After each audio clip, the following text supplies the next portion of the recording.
Mr. Speaker and members, I come this morning to sound the alarm. And I want my colleagues to understand that it is just 10 legislative days remaining before Congress, if we do not act, the Export-Import Bank will shut down. And this is outrageous that we're here today in this countdown as the hands of the clock have become a knife edge pressed against the future of American businesses and the jobs they create. The Ex-Im Bank has a proven track record of supporting hundreds of thousands of jobs in every single congressional district across this country. And the fact that anyone would even consider shutting it down is short-sighted and harmful to our economy. Ex-Im supports our businesses and our workers, all while not costing taxpayers a dime. In fact, over the past 2 decades, the bank has generated a profit of close to $7 billion, a true win-win for our taxpayers. But for the ideologues who are committed to chopping away government programs that support our nation's students and seniors, exporters, and others, the facts don't really matter.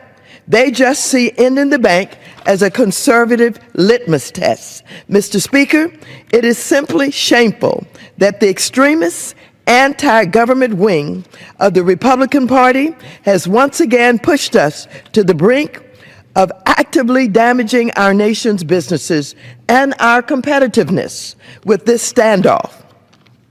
It doesn't have to be this way. A majority of the House of Representatives is already on record in support of a long-term reauthorization of the bank. And it's time for Speaker Boehner to intervene by immediately putting a measure up to keep its doors open for a vote on the House floor. For 2 years, despite the calls from Democrats and Republicans, Chairman Hensling has made it clear that this manufactured crisis is exactly what he has wanted all along. This is not a fight between Democrats and Republicans.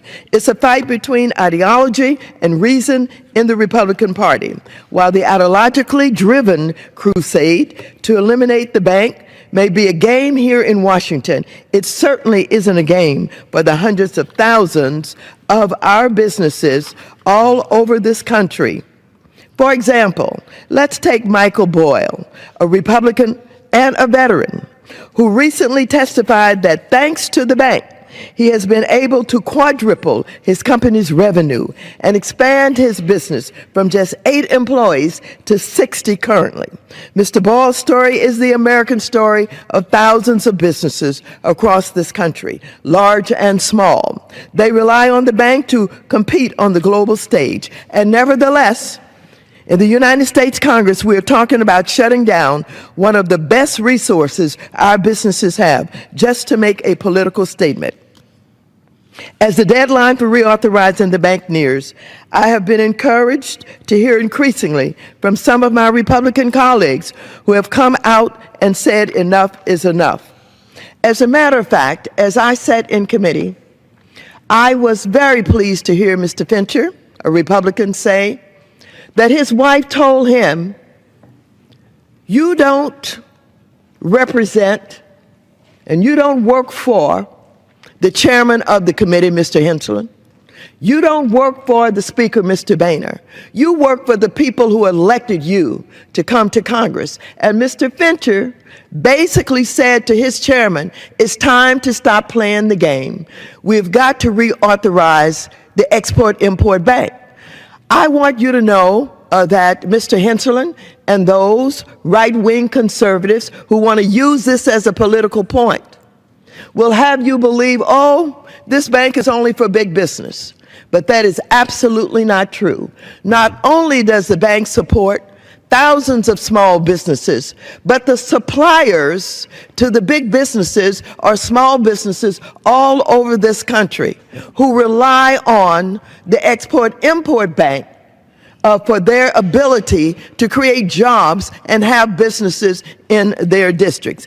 And so, All of the members on the Democratic side of the aisle support the reauthorization of the Export-Import Bank, and many of the members on the opposite side of the aisle support the bank.